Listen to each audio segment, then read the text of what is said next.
கிறிஸ்துவுக்குள் மிகவும் பிரியமான தெய்வ பிள்ளைகளை, பரலோகமான நிகழ்ச்சியின் மூலம் உங்களை சந்திப்பதில் என் இருதயம் கர்த்தருக்குள் மிகுந்த மகிழ்ச்சி அடைகிறது. உங்கள் எல்லாரையும் இயேசு கிறிஸ்துவின் இன்பையின் நாமத்தினாலும் கிராஸ் டிவி ஊழியங்கள் சார்பாக என் அன்பின் வாழ்த்துக்கள். இன்றைய பரலோகமன்னா உங்கள் இருதயம் அதிசயப்படும். என் அன்பு தெய்வ பிள்ளைகளை, இன்னைக்கு நம்முடைய இருதயம் வேதனைப்படுகிறது, நம்முடைய இருதயம் காயப்படுகிறது, நம்முடைய இருதயம் வருத்தப்படுகிறது, நம்முடைய இருதயம் உடைக்கப்படுகிறது, நம்முடைய இருதயம் துக்கத்தினால் நிரப்பப்படுகிறது. ஆனால் இந்த சூழ்நிலை இருக்கிற உங்கள் ஒவ்வொருவரையும் பார்த்து கர்த்தராகிய தேவன் தீர்க்க தரிசனமாய் சொல்லுகிற கர்த்தருடைய வார்த்தை ஏசாயா 60:5, உங்கள் இருதயம் அதிசயப்பட்டு பூரிக்கும். என் அன்பு தெய்வ பிள்ளைகளே, எது நிமித்தமாக உங்கள் இருதயம் காயப்பட்டு உடைக்கப்பட்டதோ அதன் நிமித்தமாகவே உங்கள் இருதயம் அதிசயப்பட்டு பூரிக்கும். கர்த்தர் சொன்னதுதான். பிரியமான தெய்வ பிள்ளைகளே, இன்றைக்கு எந்த மனுஷனாலையும் புரிய முடியாதது ஒன்றே ஒன்று, மனிதனுடைய இருதயம். உங்கள் இருதயத்தை யாராலையும் புரிய முடியாது. உங்கள் இருதயத்தை புரிகிற ஒருவர் கர்த்தராகிய தேவன்.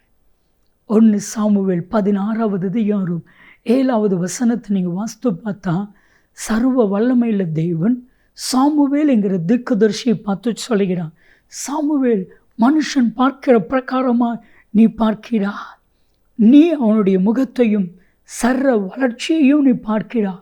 மனுஷன் பார்க்கிற பிரகாரமாக நான் பார்ப்பது இல்லை. மனுஷன் முகத்தை பார்ப்பான், நானோ இருதயத்தை பார்ப்பேன். என் அன்பு தெய்வ பிள்ளைகளே, சில நேரத்துக்கு எல்லாரும் நம்ம இருதயத்தை சுக்கு நூறா உடச்சிட்டு போயிடுவாங்க, காயப்படுத்திட்டு போயிடுவாங்க, விசனப்படுத்திட்டு போயிடுவாங்க. தாவீது வேதனையோடு சொல்லுவான், சங்கீதம் 69:19-20 நிந்தை என் இருதயத்தை பிளக்கிறது, நான் மிகவும் வேதனைப்படுகிறேன், நான் வருத்தப்படுகிறேன், நான் காயப்படுத்தப்படுகிறேன். என்னை தேற்றுவதற்கு ஒருவரும் இல்லை, என்னை ஆறுதல் படுத்துவதற்கு ஒருவரும் இல்லை. என் அன்பு தெய்வ பிள்ளைகளே, அப்படிப்பட்ட சூழ்நிலையில் நீங்கள் இருப்பீங்கன்னா உங்கள் இருதயத்தை மகிழ பண்ணுவா. சிங்கப்பூர் தேசத்தில் ஒரு ஃபேமிலி என்னை நேசித்து என்னை தங்க வைத்து ஊழியம் எல்லாம் செய்து கொடுத்தார்கள். அவருடைய பேர் ராஜா. ராமநாதபுரம் மாவட்டம் கீழ செல்வனூர் என்கிற கிராமத்தை சார்ந்தவர்கள். 13 வருஷமாக அவர்களுக்கு குழந்தை இல்லை. ஆனால் கர்த்தர் சொன்னார், உன் இருதயம் அதிசயப்பட்டு பூரிக்கும். 13 வருஷத்துக்கு அப்புறம் ஒரே பிரசவத்தில் 3 பெண் குழந்தைகள். மூத்த பெண்ணை பார்க்கவா, இளைய பெண்ணை பார்க்கவா, கடைசி பிள்ளையை பார்க்கவா, அவ்வளவு சந்தோஷம். என் அன்பு தெய்வ பிள்ளைகளே, எது நிமித்தமாக உங்கள் இருதயம் காயப்படுத்தப்படுகிறதோ அது நிமித்தமாக உங்கள் இருதயத்தை கர்த்தர் சந்தோஷப்படுத்துவா. சங்கீதம் 105:3, கர்த்தரை தேடுகிற உங்களுடைய இருதயம் மகிழும். ஜெபிக்கலாமா?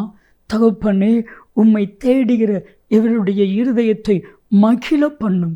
இயேசு கிறிஸ்துவின் நாமத்தில் ஜெபிக்கிறோம் ஜீவனுள்ள பிதாவே, ஆமென், ஆமென். நன்மையும் கிருபையும் ஆசீர்வாதம் நிச்சயமாக உங்களை தொடரும்.